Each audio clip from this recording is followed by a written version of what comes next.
رانا صاحب میں ذرا آپ سے شروع کرنا چاہوں گا. یہ جو کل رپورٹ سامنے آئی Human Rights Commission of Pakistan کی، جس میں مطالبہ کیا جا رہا ہے کہ 8 ماہ میں جیسے پنجاب میں 900 بندوں کو مارا گیا پولیس مقابلوں میں سی سی ڈی کی جانب سے، اس کے اوپر عدالتی کمیشن بنایا جائے.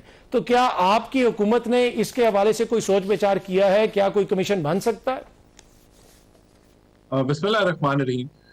دیکھیں، یہ پنجاب کی ڈومین ہے اور سی سی ڈی پنجاب حکومت کے انڈر کام کرتا ہے. بہت بہتر ہوتا کہ اگر پنجاب کا کوئی نمائندہ اس کے اوپر بات کرتا تو وہ زیادہ باخبر ہوتا یا اس کو پالیسی میٹر کا پتہ ہوتا. میں سمجھتا ہوں کہ دیکھیں، سی سی ڈی کو کوئی اس میں ایشو نہیں ہونا چاہیے، کیونکہ اگر وہ قانون کے دائرہ کار میں کام کر رہے ہیں تو اگر وہ اپنی کوئی آڈٹ کروا لیں، یا یہ جو دعویٰ کیا جا رہا ہے کہ 900 ہلاکتیں ہوئی ہیں، یہ کوئی قانون سے ہٹ کے سی سی ڈی نے ایڈ کیا ہے، تو اس کے اوپر ٹرانسپیرنسی ہونی چاہیے اور ان کو جو ہے تعاون کر لینا چاہیے. لیکن بہرحال اس کے اوپر بہتر جواب آپ کو پنجاب حکومت کا نمائندہ دے سکتا ہے. میں یہ ضرور کہوں گا، دیکھیں میں ہمیشہ سمجھتا ہوں کہ ایف آئی اے کے ذریعے تحقیقات کروائی جائیں. اس میں ایک مطالبہ یہ بھی ہے کہ قومی جو کمیشن برائے انسانی حقوق ہے اس کی زیر نگرانی ایف آئی اے سے تحقیقات کروائی جائیں. تو ایف آئی اے جس طرح آپ کے انڈر آتی ہے، وفاقی حکومت کے انڈر آتی ہے، تو آپ بھی اس میں سٹیپ لے سکتے ہیں. دیکھیں، اس کے ٹھیک ہے، ہم بھی لے سکتے ہیں، لیکن obviously اس کو جو ہے دیکھا جائے گا. بہرحال دیکھیں، میں ہمیشہ سمجھتا ہوں کہ ڈسکریشنری پاورز جو آن گراؤنڈ لوگ ہوتے ان کے پاس نہیں ہونی چاہیے. دے کی ناٹ بی دا جج and the executioner of the judgment, اور یہ عدالتوں کے اوپر گرفتاری کر کے عدالتوں کے پاس جو ہے وہ پیش کرنا چاہیے، اور ہمیں کلیکٹیولی عدالتی نظام کو بہتر کرنے کی ضرورت ہے. تو میں تو ہمیشہ اس چیز کو میں نے جو ہے وہ ڈیفینڈ کیا. بہرحال یہ جو ایچ آر سی پی نے جو یہ رپورٹ بنائی ہے، اس کو ڈیفینیٹلی ہم غور سے دیکھیں گے، اور انٹرنلی ریویو بھی کیا جائے گا اس کو کہ کس طرح سے اور آپ نے چیزوں کو بہتر کرنا ہے. دیکھیں، at the end of the day نتیجہ ہے کہ پنجاب کے اندر کرائم کنٹرول ہو رہا ہے اور چیزیں بہتری کی طرف جا رہی ہیں. جہاں تک سی سی ڈی کے حوالے سے ایشو ہے، وہ پورا تعاون کرے گی اور بڑا اچھا کام کر رہی ہے. اچھا رانا صاحب، یہ جو خان صاحب سے ڈیل کی بات کی آج رانا ثناء اللہ صاحب نے، تو کیا بات چیت ہوئی؟ کوئی ماضی قریب میں ہوا؟ کیا ہوا؟ اس پہ بھی تھوڑی سی روشنی ڈالیے گا. اور یہ جو خان صاحب کی صحت کا معاملہ ہے، یہ بات آج بھی خان صاحب کی فیملی نے دوبارہ دہرائی. ان کی جماعت بھی بار بار یہی کہہ رہی ہے کہ ذاتی جو ان کے ڈاکٹر ہیں ان کو ایکسیس دے دیں. کون سا ایسا مسئلہ ہے؟ کیوں اس کو اتنا پیچیدہ بنایا جا رہا ہے؟ دیکھیں، پی ٹی آئی کو تو آفر کیا گیا تھا کہ وہ نیوٹرل اے پولیٹیکل ڈاکٹر جو ہے وہ دے دیں. اس کے بعد بیرسٹر گوہر صاحب کو بھی دعوت دی گئی تھی کہ وہ بھی آ جائیں، لیکن دونوں نے ریفیوز کر دیا، کیونکہ شاید مقصد یہ تھا کہ اگر چلے جاتے تو پورا بیانیہ جو ہے وہ گر جاتا. بیانیہ ویسے بھی گر گیا کہ جو ہے وہ 85% ان کی نظر ضائع ہوگی. یہ دیکھیں، ایک ایشو بنا ان کی ہیلتھ کا، لیکن اس سے یہ ضرور ثابت ہو گیا کہ ان کے وائٹلز دن میں 3 دفعہ لیے جاتے ہیں. ڈاکٹرز کی رسائی ہے، بلکہ جو ان کا اپنا پی ٹی آئی کا اپنا سلیکٹڈ ڈاکٹر جو وہاں گیا، ڈاکٹر ندیم قریشی، انہوں نے کہا کہ اتنا علاج ایسا ہو رہا ہے کہ اگر باہر بھی ہوتے تو ہم بھی یہی علاج کرتے. اور خوشخبری یہ ہے کہ ان کی آنکھیں امپروو ہو رہی ہیں. شاید شفا جو ہے دور بیٹھی ہیں، وہاں خبر نہیں پہنچی، یا خبر پہنچی ہے تو یہاں آتے ہوئے وہ تھوڑی تبدیل ہو جاتی ہے، لیکن ان کی نظر بہتر ہو رہی ہے، ان کا ویژن امپروو ہو رہا ہے، ان کی سویلنگ کم ہو رہی ہے، اور انشاءاللہ پوری ریکوری ہوگی. ہم بھی دعا گو ہیں ان کے لیے. بہرحال دیکھیں، جو بات کی آپ نے ڈیل کے حوالے سے، تو اس میں کوئی شک نہیں ہے کہ گنڈا پور صاحب نے بھی کہا تھا کہ 99% معاملات طے پا گئے، لیکن پھر وہ 1% پورا نہیں ہوا.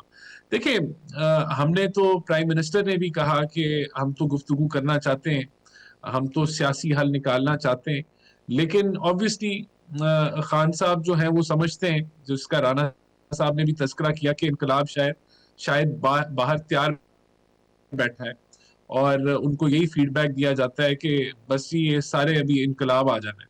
تو اس امید پہ وہ بیٹھے ہیں، اور وہ سمجھتے ہیں کہ اب ان کو ڈائریکٹ کوئی پرائم منسٹر کی سیٹ جو ہے وہ مل جائے گی. تو ایسا کچھ نہیں ہونے لگا. وہ جو ہے ابھی بھی آپ نے دیکھا کہ حکومت نے تو یہاں بھی کہا کہ ابھی بھی ان کو اگر ہسپتال میں جانے کی ضرورت پڑے گی یا ڈاکٹر سمجھتے ہوئے کہ ہاسپٹل جانے کی ضرورت ہے تو ہم اس کو الاؤ کریں گے. ٹھیک ہے. تو بات یہ ہے کہ خان صاحب کی جو بھی بیسکلی سیاست رانا صاحب آپ ہے یہ اس کو کہہ آپ رہے کہتے ہیں ہیں کہ کہ ٹھیک 2 سال گزر گئے ہیں لیکن ابھی بھی کوئی وہ جو بات چیت کے ذریعے معاملات کو حل کرنے کی طرف چیزیں نہیں بڑھ رہی ہیں. آپ بنیادی طور پہ یہی کہہ رہے ہیں. جی اس کے اوپر ان کی خان صاحب کی غلط ایکسپیکٹیشنز اپنی پارٹی سے یا ان کو کوئی پاپولیرٹی پہ بڑا گمان ہے یا جو ہے جو بھی جس طرح کا بھی ان کے اپنے اندر میں یہ جو آپ اتنے پیچیدہ طریقے سے بتا رہے ہیں میں آسانی سے بتا دیتا ہوں کہ خان صاحب ڈیل لینے کے لیے تیار نہیں ہے. آپ سمپل یہ کہہ دیں کون سا ایسا اس میں مسئلہ ہے. وہ تو رانا صاحب نے یہ بات کہہ دی اور وہ دیکھیں بات یہ کہ وہ لینا چاہتے بھی ہیں لیکن وہ سمجھتے ہیں کہ ان کے پاس کوئی بارگیننگ چپ ہے. وہ اس امید پہ بیٹھے ہوئے کہ جی ان کو کوئی بڑا اچھا کوئی دیکھیں بات یہ ہے کہ دور کی نظر اتنی اس وقت ٹھیک نہیں ہے جتنی آپ کی ہے تو شاید ان کو وہ چیزیں نظر نہیں آ رہی جو آپ کو نظر آ رہی ہیں. اچھا رانا صاحب کل پھر ملاقات کا دن ہے عمران خان صاحب کی تو کیا کل کوئی ملاقات ہو جائے گی؟ کل ہی ڈاکٹر کو ملوا دیا جائے تو کل کے جو ٹی وی ٹاک شوز ہیں ان میں یہ بحث نہیں ہوگی معاملات کسی اور طرف چلیں گے کوئی اور بات چیت ہوگی جو ریئل مسائل ہیں ان کے اوپر بات چیت ہوگی. اچھا مجھے بڑا اچھا انٹرسٹنگ لگا جو کانسیپٹ انہوں نے کہا ہے کہ انفارمیشن irrelevant انفارمیشن فلڈ کر دی جاتی ہے تاکہ جو مین مدعا ہے اس سے جو ہے لوگ ڈائیورٹ ہو جائیں.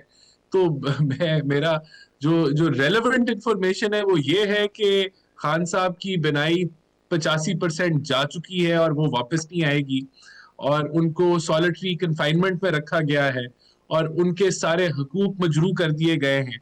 اور اس بنیاد کے اوپر اور اس فیک پروپیگنڈا کے اوپر کہ جہاں آپ کو یہ بھی کہا جا رہا ہو کہ آپ اے پولیٹیکل ڈاکٹر بھائی بھجوا دیں آپ پریزیڈنٹ صاحب جو ہے وہ جا کے چلے جائیں ساتھ ملاقات کر لیں تو وہ آپ ریفیوز کر دیں اور اس بنیاد پہ آپ کے پی کے کی جو ہے ریاستی جو ہے پاور استعمال کرتے ہوئے رستے بند کر دیں تو یہ ریلیونٹ انفارمیشن ہے. تو اگر یہ ایکسٹرا اور پروپیگنڈا نہیں ہے جو انفلٹریٹ کیا جاتا ہے کہ آپ اپنا نیریٹو کو بلڈ اپ کریں تو خیر یہ مجھے کانسیپٹ انٹرسٹنگ لگا. بہرحال دیکھیں جو کل کے حوالے سے ملاقات کی آپ نے ویسے آپ کو شفا کی انفارمیشن کیسے لگی کہ وہ بھی فلڈ کرنے کی کوشش کر رہی تھی پروگرام میں انفارمیشن کو؟ نہیں مجھے اصل میں ہم شفا کو مس کر رہے ہیں وہ یہاں پاکستان میں روز وہ تو بہرحال خیر میں یہی کہوں گا کہ انٹرسٹنگ لگا مجھے کانسیپٹ جو انہوں نے دیا لیکن اس کا دوسرا پہلو میں نے آپ کو ضرور وہ دکھانے کی کوشش کی. بات یہ کہ کل کی ملاقات کے حوالے سے دیکھیں جہاں تک ان کی ڈاکٹرز کی رسائی کی بات ہے ان کو ہر فیسیلیٹیشن حکومت دے گی بڑھ چڑھ کے دے گی. اگر ڈاکٹرز نے یہ ریکمینڈ کیا کہ ان کو ہسپتال بھجوانا ہے وہ بھی ہم کر دیں گے. ہم نے تو آفر کی تھی کہ وہ اے پولیٹیکل ڈاکٹر کو ملا دیں اور فیملی ہو سکتا ہے آگے ان کو اگر اس طرح جو ہے وہ دے دیا جائے اجازت. لیکن میں نے آپ کو اس کی بنیادی وہ جو ہے ریزننگ بتا دی کہ اگر ایسی کوئی ایشورٹی آ جائے کہ جس بنیاد پہ جو سیاسی ایک لائمل سٹارٹ ہو جاتا ہے اور ایک نیگیٹو اور پولرائزیشن میں مزید اضافہ ہوتا ہے وہ نہ ہو تو یہ ملاقاتوں کا سلسلہ کوئی ایسا نہیں ہے کہ جو پہلے نہیں چل رہا تھا اور اب آگے بھی نہیں چلے گا. یہ چل جائے گا لیکن یہ ایشورٹی کی کوئی ایک میکانزم اگر اس میں آ جائے